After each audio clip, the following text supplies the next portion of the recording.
going on, guys? Welcome back to my channel. Today I am going to be talking about MyFitnessPal, counting macros, using the scale, all that good stuff. So this is the scale that I used. I bought it like 4 years ago or so. I got it from Walmart. It was less than 20 bucks and I've only changed the batteries once.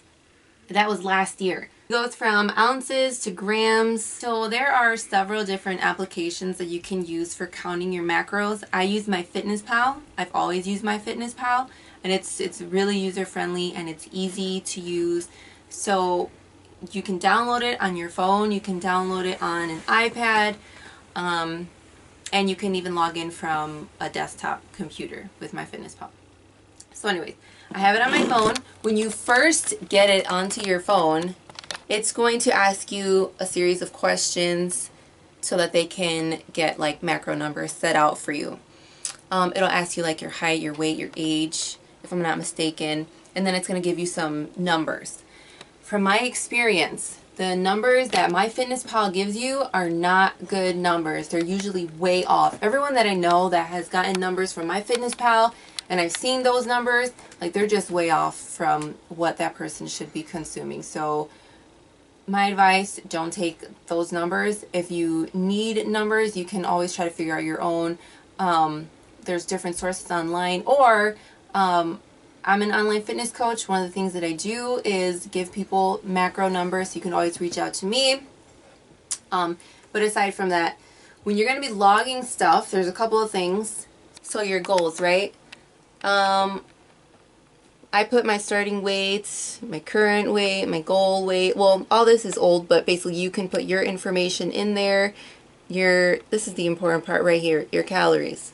So, if you pay for MyFitnessPal here, you can enter specific macro numbers. If you haven't paid, then it's going to be per percentages.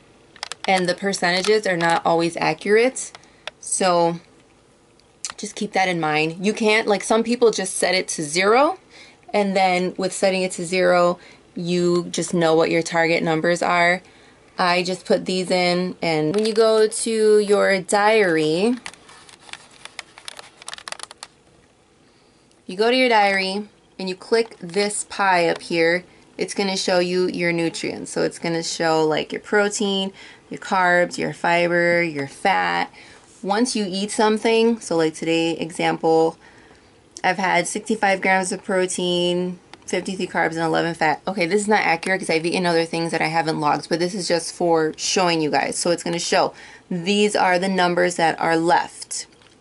But again, unless you're paying for MyFitnessPal, your numbers are probably going to be a little bit off, so you're going to want to keep those things in mind.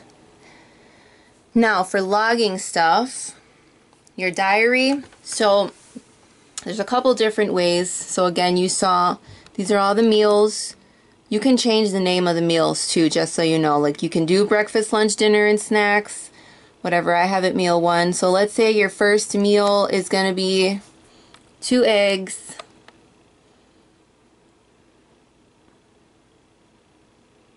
I'm going to put 2 eggs in there.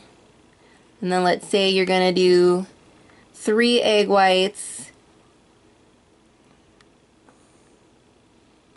So I'm going to show you this, right? I have this carton of egg whites. You can scan the egg whites, or you can just look up generic egg whites. For the most part, they all have the same macros. So you look at the serving size. 3 tablespoons, 46 grams is 1 serving. So if you're going to do 3, then you would just do 46 times 3, which is going to be 138 grams. So from here, if you click this little down arrow, you'll see a whole serving, 46 grams, or you can put it to 1 gram and put in 138. This is easier, like if, let's say you don't do a full serving and you're just going to do like 100 grams or a number that's not going to be able to like run in with 46. Right, because if you're doing 46 3 times, you can always just do 3. But again, if you're going to do like 200 grams, it's just easier if you put in like 200. So whatever, let's just say I'm going to do 200 grams of egg whites. And then let's say I'm going to have a slice of Ezekiel bread. I'll just put that in there. Ezekiel bread, one slice, one serving of one slice, okay? Pay attention too to the serving size. And then I have that in there. So this was easy to put in because obviously your eggs are already pre-portioned, your bread is already sliced for you. You know, the only thing you really had to weigh out in this case was the egg whites. If you're going to be doing something more where you need to like break it down, like peanut butter or chicken, you know, anything where you're going to have to cut it and weigh it out, again, you can either just scan it or you can search for it the same way you add food. You know, type in the food that you're going to be looking for. So blueberries, for example. Blueberries here. Some of the foods that MyFitnessPal has, like some of them are kind of off. Like you'll find different versions of sweet potato. So make sure you have the right sweet potato.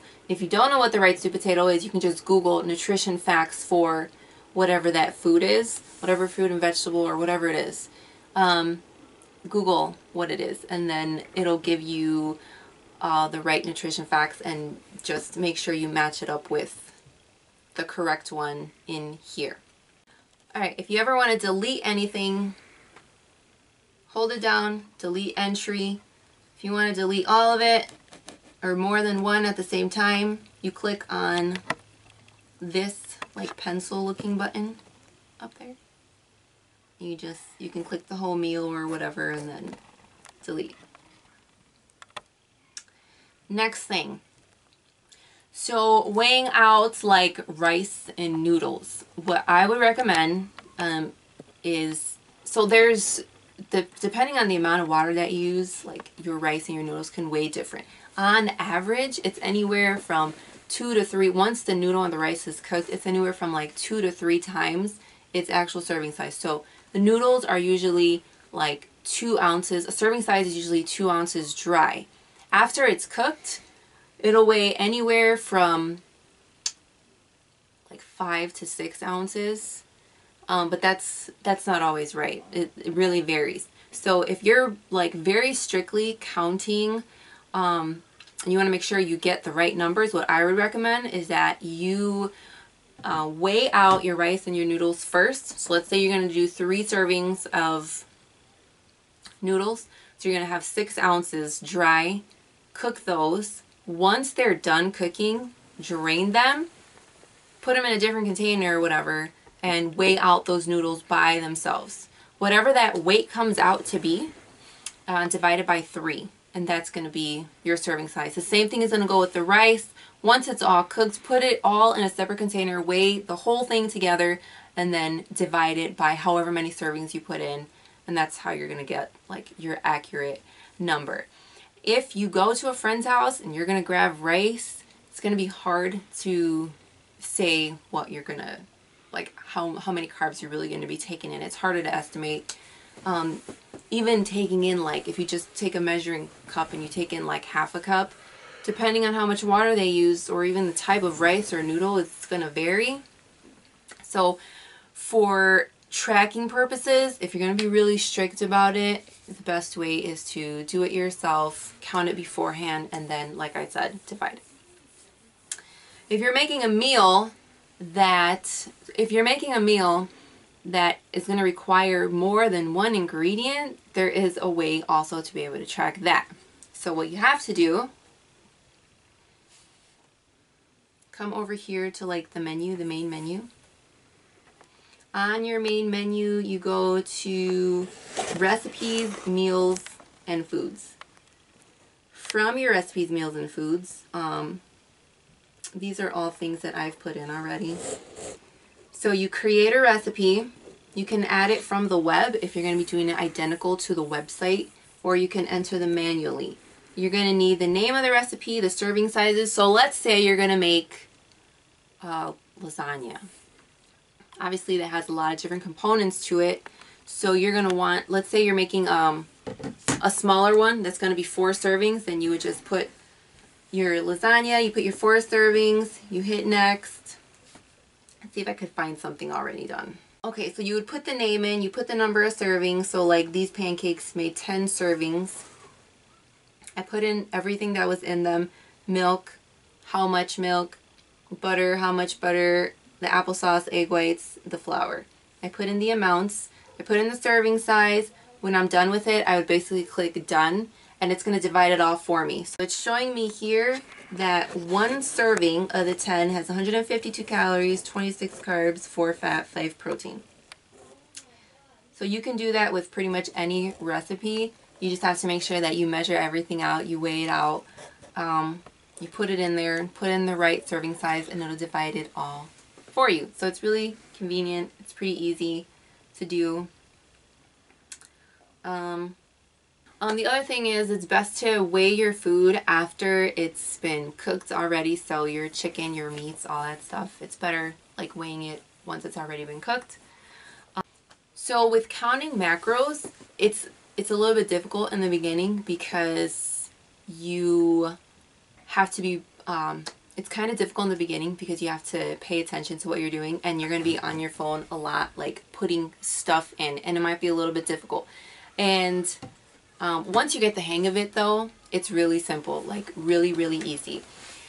Counting macros is not something that you would want to be doing for the rest of your life because it is time consuming putting stuff into your phone, but it does help in the beginning to give you like a clear understanding of how much you're eating and what actual serving sizes are.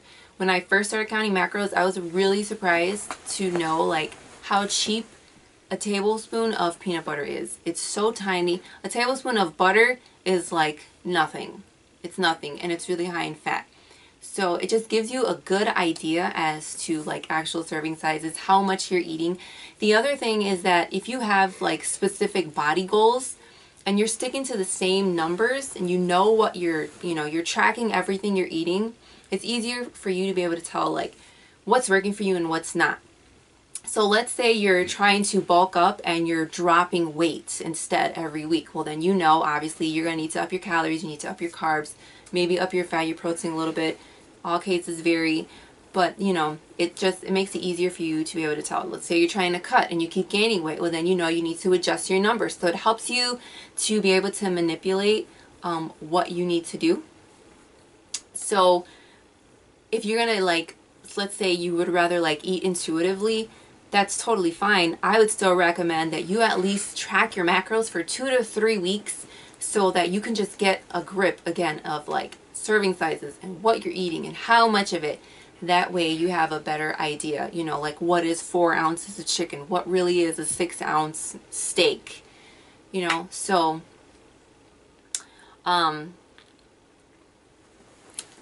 so that's why I recommend just counting your macros in the beginning, get the idea of how it works, and then move forward from there.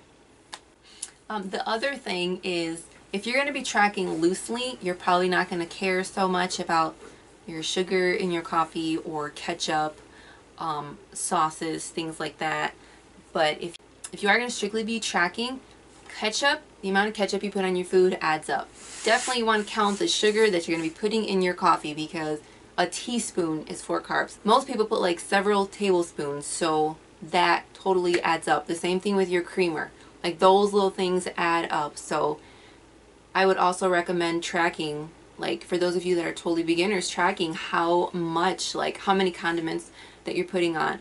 Obviously mustard, I think relish don't even have calories. Like according to the nutrition label, like you can add as much as you want, but all the other things that are just kind of small, they add up. So track it and then see at the end of the day like how much of that stuff you're consuming, and you'll be surprised. So I hope that helps. If I missed anything or if you guys have any questions, please comment them. Let me know if there's anything else I can cover that I didn't cover, because I'm sure I forgot something. So thank you for watching, and I will see you guys next time.